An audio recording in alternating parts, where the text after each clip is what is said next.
This is Kharkiv, one of the largest cities in Ukraine, which was attacked by the Russian Nazis at 4 a.m. on February 24, 2022.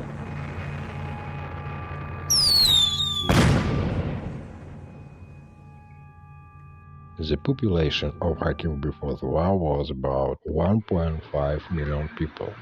At this hour, on its wide avenues, one cannot meet many cars. This is a new building. A sign on it says that people can buy apartments in it, but residents are afraid to live in high-rise buildings. They don't buy apartments. Let's take a look at the Kharkiv metro. This is the safest place in the city. Today we will make a tour of some of its stations. There are many closed marketplaces in the metro. People left the city. The entrance to the metro is free for everyone, so that during the bombing, everyone can freely hide into the metro, which serves as a bomb shelter. Now the siren sounds, and the people with things enter the subway. They carry the essentials: documents, a warm blanket, water, and a small supply of food. People live at some stations because their houses was destroyed by Russian Nazis. On the opposite side of the tents is a playground for their children. They are entertained by volunteers. We are going to one of the most famous and the beautiful stations of the Kharkiv metro. Its name is Pushkinskaya. So it is named after the Russian poet Alexander Pushkin. Kharkiv is inhabited by a Russian-speaking population. Nobody oppresses them for the Russian language and culture. On the columns of the station, you can see citations written in gold from the poems of the Russian poet Alexander Pushkin. But the Russian Nazis decided to bomb Kharkiv under the pretext of protecting the Russian world from the Ukrainians. More than 4,500 apartment buildings have already been destroyed, and thousands of civilians in the city have been killed. The inhabitants of Kharkiv were stunned by the atrocities of the Russian Nazis. During the bombing by the Russian Nazis, this station looked exactly like this, and you could see photos of it in many publications around the world. Now the subway is operating as usual. You see the next metro station from above. This is the central square in the city. It is the largest in Europe. Its name is Freedom Square. Before the war there was a Christmas tree here, and there were many attractions for children. All holidays were held on the square. Now it's dangerous here.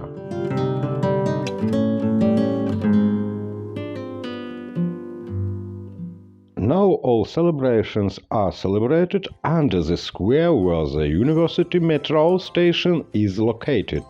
At this metro station underground, Ukrainians get married, celebrate Christmas and New Year. Here, underground in the metro, the main New Year tree in Kharkiv is installed. Compare how it was before the war and how it looks like now.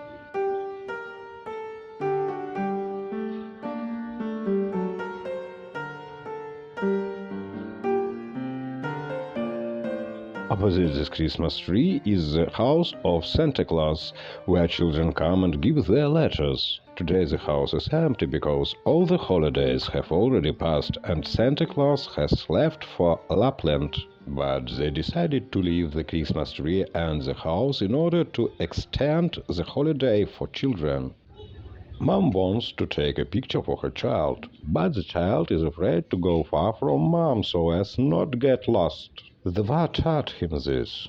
The next metro station is called the Historical Museum. This is one of the central metro stations in the city. At the time of the bombing, children with their parents often take refuge here. The columns of the station with children's drawings and Christmas decorations. The New Year holiday has already passed, but they decided to leave them in order to bring positive into the gloomy everyday life of the Kharkiv residents. Let's look at the drawings of Ukrainian children. That way we can understand what they are worried about. On one of the columns we see a girl in white dress with balloons in her hand, flower, green grass, But the sky is grey and on fire from rocket explosions. Next to the column sits the same child with a dog. He is tired and asleep. On the next column you see a Ukrainian soldier with a machine gun. At his feet are two cats, which symbolize the house he left and went to defend Ukraine and Europe. We see a female doctor. In one hand she holds a first aid kit with medicines. In the other hand a heart. Blood arteries from the heart resemble three branches. Above each of the branches is written the name of the city of Ukraine which was bombed. We see Kherson, Odessa, Kharkiv, Mariupol, Bucha. The suitcase with medicines symbolizes the help of the cities and the hope that they can still be saved. The drawings of Ukrainian children have a deep meaning and can compete with the famous Picasso or Malevich. There is a lot of beauty and kindness in these pictures, and they also have pain and childish spontaneity.